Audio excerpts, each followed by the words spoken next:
hamon para sa mga magsasaka ang naranasang pag-epekto ng El Nino sa kanilang mga pukiri. Ganun pa man, hindi tumitigil ang NIAUPRI sa pagbibigay ng suporta at pagpaplano ng mga programa para sa mga magsasaka upang matulungan silang malabanan ito. Para pag-usapan yan ay makakasama natin ngayon ang isa sa mga opisyales ng NIAUPRI's Division 2, si Operations and Maintenance Section Chief Engineer Marvin C. Bustamante, at sina Pangulong Celestino Bastos ng Agpapa-IA at John Paul Monge ng Bantog Hacienda IA. Magandang umaga po at maraming salamat sa pagpupunlak sa aming imbitasyon ngayong araw.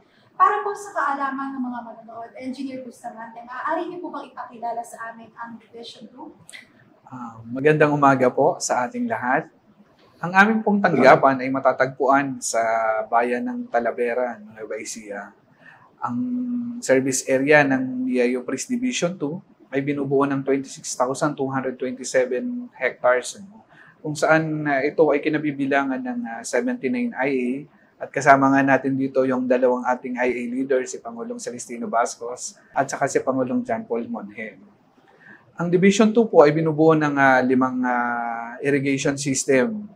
Ang Pampanga River Irrigation System at ang Rizal Munich Area, kung saan ang dam nito ay matatagpuan natin sa bayan ng Rizal, at ang Lower Talavera River Irrigation System, kung saan ang dam ay matatagpuan natin sa Andres Bonifacio Sur, Llanera, Nueva Ecija.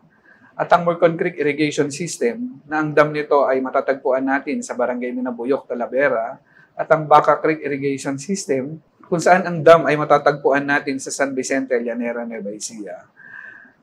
Ang NIAUPRI's Division 2 po ang nagpapatubig sa bayan ng Rizal, Natividad, Llanera, Talavera, Aliaga, at ilang barangay ng Cabanatuan City. Binubuo ito ng 18,000 na magsasaka, kung saan ang ating pangunahing pinagkukuhanan ng tubig ay ang ating Pantabangan Dam at ang ilang mga kailugan. Yun po. Maraming salamat po, Engineer Bustamante. Ngayon naman po mga Pangulo, kagaya po na nabanggit ni Engineer Bustamante na ang inyo pong mga nabibilangang IA ay kasama po sa naseservisyohan ng Division 2. Kamusta naman po ang serbisyo sa inyo ng opisina at ang lagay po ng kanilang patubig ngayong dry crop season? Pangulong. Magandang umaga po sa ating lahat. Ako po ang Pangulo ng Bantog Hacienda IA. At ang aking area ay sa 392 hectares na may 239 na farmers. Kamusta naman po ang ang serbisyo ng Division 2 sa inyong nasasakupan at kamusta rin po ang lagay ng supply ng patubig sa inyo po? Ang supply po ng aming patubig ay dahil nga po dry season ay medyo kinukulang po lang po kami ng konti sa gawing dulo at sa tulong nga po ng NIA Division 2 at ng DA ay nabigyan po, na-requestan po kami ng isang solar pump at share namin na itutulong sa mga magsasakang hindi inaabot ng patubig. At nabigyan din po kami ng water pump na galing po sa DA din. Yun po ay pinambigay namin sa gawing dulo para dagdag sa kanilang patubig. Para po magamit. Magamit. Kayo naman po, Pangulo, kamusta po ang serbisyo ng Division 2 sa inyo? Magandang umaga po. Ako po si Celestino Bastos, ang Pangulo po ng Agpapa Irrigators Association na matatagpuan po sa Pacorman, Rizal, Nueva Ecija. Ang nasasakupang area po ay mayroong 379 hectares na mayroong kabuuang 200 kasaping magsasaka. Ito pong Agpapa ay nasasakupang 5 kilometrong kanal, ang Press C1, C1 D1 at saka C1 D2. Ito po yung kabuuang nasasakupan po ng Agpapa IA. Pagdating po sa serbisyo ng Division 2, sa inyo po, kamusta naman po ang kanilang servisyo? Tungkol naman po sa patubigan, ito po ay maayos naman na naisasagawa dahil po unang-una ay bago dumating ang pagdaloy ng tubig ay nagkakaroon po kami ng pagpaplano. Na ang pagpaplano na yan ay kasama namin yung mga buong staff po ng division to na doon ay naisasagawa yung mga iba't ibang mga gawain gaya po ng kung kailan mapadali ang tubig, pagkatapos kung ano yung kalendaryo ng pagsasaka.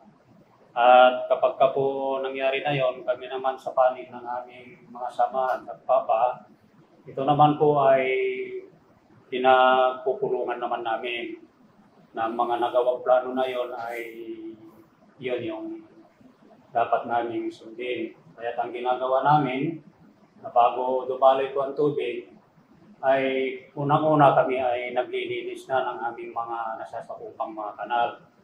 Kaya pagdating po ng pagdaloy ng tubig, ay magiging mabilis na po yung daloy ng tubig. Kaya unang-una yon ay dumidiretso na hanggang sa ibaba.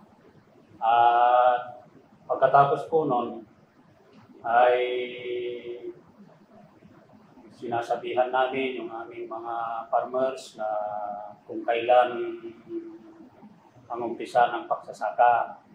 At pangalawa, yung scheduling po ng patubigan, yun naman yung aming binabahagi sa kanila upang maging maayos yung aming gawain sa patubigan. At sa awa naman po ng Diyos, itong sakahan na ito ay hindi naman kami gaano nagkaroon ng malaking problema dahil doon sa mga pagpaplano na kahit papano ay naisasagawa naman namin at nasusunod naman ang aming mga ibang mga farmers. Napagabat may mga farmers din tayo na parang ayaw din sumunod dahil parang mawawalan ng tubig. Kahit pa paano naman yun ay hindi naman nagganong malaking problema yun dahil kinakausap naman namin yung mga partners namin na kailangan sumunod sundin yung mga programa. So sa makatuwid po, tuloy-tuloy naman din po ang suporta at pag-alalay po ng mga empleyado ng DAP sa pagpaplano niyo po ngayon panakahang panagkaraan. Tuloy-tuloy po ma'am dahil madalas naman kaming dinadalaw doon. Pagka pinapaliwanag naman nila yung mga karagdagang mga pagpaplano pa na kung may mga makita kaming mga problema, sinasanggunin namin sa kanila, maayos naman nilang tinutugon. Kaya yun po, naging maayos yung takbo ng aming patubigan dahil po sa magkatuwang na naisasagawa namin yung mga bagay-bagay. So, Pangulong Monte, naglabas po ang pag-asa ng advisory kung bansa ay nakaranas po ng El Nino. Naramdaman niyo po ba ang epekto nito sa inyo pong buhay? At sa inyo rin pong mga nasasagot? Yes po ma'am. Lalo kasi kami po ang dulo po kasi ang natutubigan ng BCIS. Nasa dulo po ang aming area. Kaya po, naramdam po talaga namin yung El Nino. At sa tulong nga po ng AWD na-maintain po namin yung paggamit ng tubig. At katunayan po ma'am, ay na lumuluwang pa yung napapatubigan ang area namin sa gawa nga po ng AWD niya. Kayo po, Pangulong Bastos, naramdaman niyo po ba yung El Nino po sa inyong lugar o sa inyong nasasakupan? Tungkol doon, ma'am, ay talagang nararamdaman din namin. Dahil unang-una kasi, ay maraming mga magsasaka ang hindi nakasali sa programa, lalong-lalo na yung mga nasa bandang dulo dahil nga doon sa kakulangan ng tubig. Ganun pa man, doon po sa nasasakupan kong IA, nakapagsaka naman lahat na kahit na kaunti lang yung tubig, ay maayos naman na naipaparating namin lahat dun sa mga dulo-dulo. Dahil doon sa mga sinusunod naming mga pagpaplano. Kaya yun na mga bagay na naisasagawa namin ay yung tinuro sa amin ng NIA yung practice ng pagpapatubig, yung matuyo, katubigan, tuyo, katubigan. Kaya yung tubig na yon ay kahit papaano po ay lumampas pa doon sa katabing mga IA na yung mga sobra naming tubig doon sa bandang bungat ay napaparating din namin doon sa bandang katabi naming mga IA. Nabagamat hindi naman lubusan na nagagamit nila yung tubig, mayroon din silang mga alternate na pinakukuhanan gaya yung water pump na may binigay yung NIA, may binigay din yung mga LGU na tulong. Kaya yan ma'am, ang naging epekto nga nung sinasabing El Nino. Engineer Marvin, ngayon po na narinig natin ang naging epekto po ng dahil hindi nga po sumasapat ang patubig dahil bunsod na rin po ng El Nino. Ano-ano po ang mga interventions na ginagawa po ng inyong opisina para po masustinahan ang irrigation requirement po ng inyong service area despite the presence of El Nino? At paano rin po sumusuporta ang national government para po maisakatuparan? So, unang-una po, ang ating national government ay patuloy na naglalaan ng pondo para dun sa pagsasaayos ng ating mga irrigation facilities. So, kung saan ang ating mga lumang pasilidad, kasi ang UPRIS po medyo may edad na or matanda na yung ating sistema, since na ito ay na-construct nung early 70s pa, no, nung ating itinayo ang ating Pantabangan Dam. So, unti-unti, binibigyan kami ng pondo para ma-rehab or kagaya ng pagko-concrete lining ng ating mga kanal. Kung saan ang layunin nito is para mas maging efficient or mapaabot natin yung tubig doon sa mga duluhan kagaya ng nabanggit nila Pangulo. No? So, pangalawa, ang ating pong tanggapan ay patuloy na nagsasanay ng ating mga kamagsasaka para doon sa tama at wastong paggamit ng tubig. Ano? Kagaya nung binabanggit nila yung AWD, ito po yung alternate wetting and drying. Kung saan yung natitipid nating tubig is nagagamit nga ng iba nating mga kamagsasaka na especially ngayong panahon ng El Nino na may kakulangan tayo sa patubig.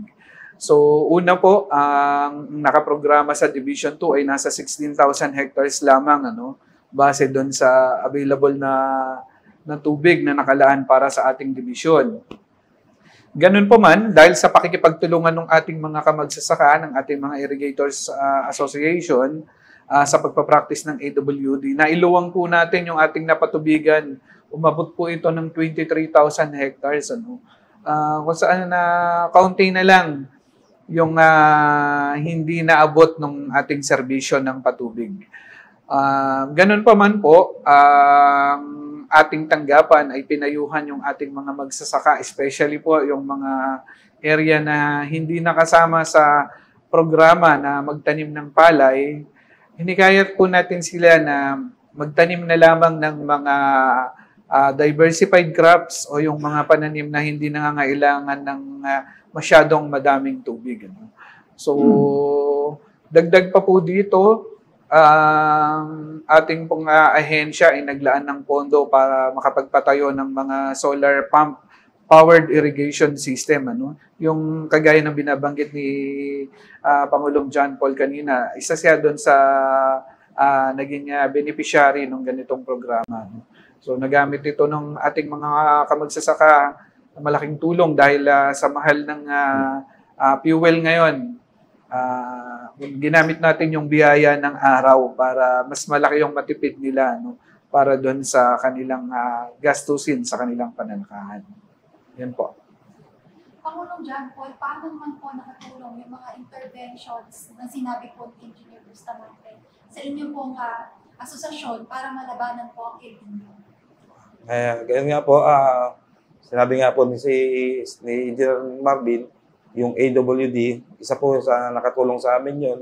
At saka ma'am, yung pagbabantay ng patubig. Kahit nga po 10 oras ng gabi, lumalabas po kami. At kasi may mga pasaway po talaga tayong farmers na hindi naman nila schedule, haharakin po nila yung patubig. Kami po ang nasa dulo, apektado po, lalo po kami maapektuhan. Kaya sakripisyo po talaga ang para po sa mga farmers namin na maabot yung patubig. Isa po yun, talaga magbantay ng patubig kahit 10 oras ng gabi. At mabilis naman po na idadaloy namin tubig at sa tulong nga po ng Division 2, na-liningan na po yung aming irrigation. Sa kasalukuyan po ba'y sumasapat na ang supply ng patubig po sa inyo? Gawa nga po ng sinabi ko kanina, dahil po sa solar pump, ay kahit pa paano ma'am, ay nakaka-survive naman po. Yun nga po, basa lang, hindi naman ako pwedeng palalimin pa. Kahit basa-basa lang ma'am, mabuhay lang yung palay. Yun lang po. Pangulong Bascos, paano naman po ang naging pagtanggap ng inyong asosasyon sa mga programa po na inilalatag po ng ahensya? Maganda naman po, ma'am. Unang-una, yung irrigation po namin ay kahit paano ay naliningan naman yung ibang mga parte. Tapos yung mga daanan namin, yung mga daanan namin sa road dike ay napapatuhan. At ang maganda po ron, ma'am, ay yung mga kanal namin na medyo makipot na ay napapahukay naman. Na yung mga effective naman na yun ay suporta naman lahat na galing sa NIA. Kaya kung titignan po natin ay kahit yung mga kasama natin magsasaka ay medyo nasisiyahan din doon sa mga proyektong pinaparating sa amin ng tanggapan ng NIA Division 2. So, idagdag ko lang po, Pangulo, no? Bukod po sa mga proyekto po na nabanggit ni Engineer Marvin, meron pa po ba na itutulong sa inyong NIA, koordinasyon po sa iba't ibang ahensya, gaya po ng PhilMed, DA, natutulungan po ba kayo ng NIA na makipag-coordinate po sa kanila para naman po makatanggap kayo ng mga programang inilalatag naman po ng ibang ahensya?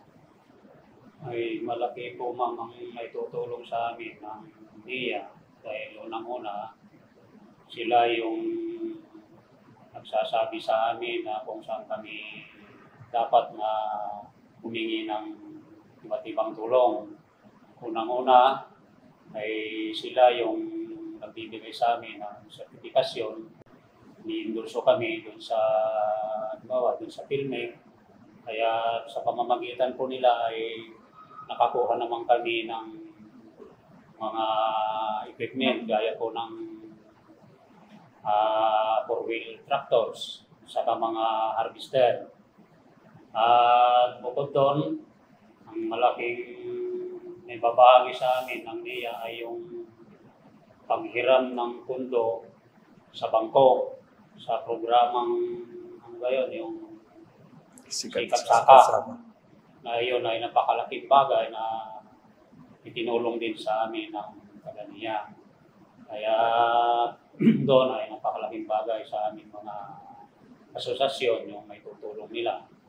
At pangalawa po, tungkol naman sa mga binhi, ganun din na katuwang din namin sila na kung paano kami makaabil ng binhi na galing bigay ng DA. Ngayon, kung may problema naman kami tungkol doon, talagang sinasanggunin namin sa kanila. Kaya doon ay tinuturo naman nila o sinasabi sa amin kung ano yung mga dapat namin isagawa. Kagaya po nung tungkol sa RSBA na yun ay isang requirements yata yun na gagawin. Kaya sa kanila, kaming mga IA ay nagtulungan upang yung sinasabi na at mga magsasakang kasapi doon sa RSPA ay may saayos namin ma-update. Kasi sa katotohanan naman ma'am, yung RSPA na yan ay mayroong nakitang mga ibang mga problema. Kaya yun naman yung maayos na pagtutulungan namin ng NIA saka yung sa aming mga IA. Kaya doon nga, papasalamat kami sa kanila na kami ay patuloy nilang ginagabayan sa lahat ng bagay. So, sa makatuwid po, hindi lang po sa irigasyon, aasahan ng iya, kundi rin po sa paglalapit sa inyo sa iba pang mga programa ng iba't ibang ahensya sa ating mga bansa. Ay, opo ma'am, hindi lang mga bagay, marami pa kung isa-isayin natin. Hindi naman sa pagkatalaga, sila yung malaking naitulong sa amin na kung paano kami makakarating sa ibang mga ahensya ng ating gobyerno. Silang naglalapit sa amin. Salamat po. Ngayon naman po, kaugnay po ng sagot ni Pangulong Bascos, Engineer Bustamante, gaano po kahalaga ang pagsunod at makikiisa po ng mga magsasaka sa mga programa at proyektong inilalatag ng NIA distribution? Malaking bagay po ang pakikiisa ng ating mga kamagsasaka, ng ating mga irrigators association sa mga programa ng ating ahensya. Unang-una sa pagpaplano, kagaya nung nabanggit ng ating mga Pangulo, pagpaplano pa lang ng pagsasaka, kailangang masunod yung plano, yung kalendaryo ng pagsasaka para mas maging maayos yung ating pagde-deliver ng serbisyo doon sa ating mga kamagsasaka. Kailangan malaman nila kung kailan mag-uumpisa at kung kailan magtatapos yung pagpapadaloy ng patubig. At dito, na babanggit nila doon sa kanilang mga miyembro yung mga ganun klaseng programa. At pangalawa, yung mga programa natin tungkol doon sa pagsasaayos ng ating patubigan, kailangan pong nandyan sila nakabantay. Kailangan nilang makita, kailangan nilang maramdaman kung ano yung magiging epekto ng ating mga proyektong ginagawa sa ating mga irrigation facilities. Kasi sila po yung end user at sila yung masigit na makikinabang. At isa pa po, yung pag-turnover ng mga natatapos nating proyekto sa ating mga irrigators association, tine-turnover natin po ito kasi sa bisa po ng ating tinatawag na irrigation management transfer, sila na po kasi yung nagmamanage ng pagdidistribute ng tubig doon sa mga sakahan ng kanilang mga nasasakupan. So yung mga nangyayari nating proyekto, kailangan nating pag-ingatan at pangalagaan para mas matagal nating ipakinabangan. Gaya nung nabanggit ni Pangulong Bascos, tsaka ni Pangulong John Paul, bago pa man umagos yung ating patubigan or bago pa naman magsimula ang ating pananakahan, andyan sila, naglilinis na po ng ating mga irrigation canal para mas maging mabilis at maayos yung pagdidistribute po ng tubig. Yan po. So tama po yun na hindi po magiging maayos may isa sa katuparan yung mga proyekto at programa ng NIA kung hindi po tayo tutulungan ng magsasaka. Dahil sabi nga po, wala ang NIA kung wala ang magsasaka. So bilang panghuling mensahe po, Pangulong John Paul, ano po ang gusto niyo sabihin sa NIA? Unang-una po, ang Bantog Hacienda Irrigators Association ay lubos na nagpapasalamat sa Division 2, sa aming pong napakasipag na Division Manager, Engineer Alvin S. Manuel Sr., kay Engineer Marvin Bustamante, at sa aming pong napakasipag na IDO, si Sir Francisco Reyes. Lagi po nandyan, nakaagapay, lahat po ng IDO. Lahat po, yan po, talagang nagpapasalamat po ang aming association sa kanila. At naliningan na po ang aming kanal. Na-semento na po ang kalsada. At wala na po siguro kaming andyan naman lagi sila, nasa likod namin, nakaagapay. Yan lang po. Pangulong Bascos, ano naman po ang mensahe niyo po sa inyo? Sa ngalan po ng aming samahang nagpapaig, ay nagpapasalamat po sa Division 2, NIA, sa pangunguna po ni Engineer Alvin Manuel Sr. At sa pamunuan din po ng iba't ibang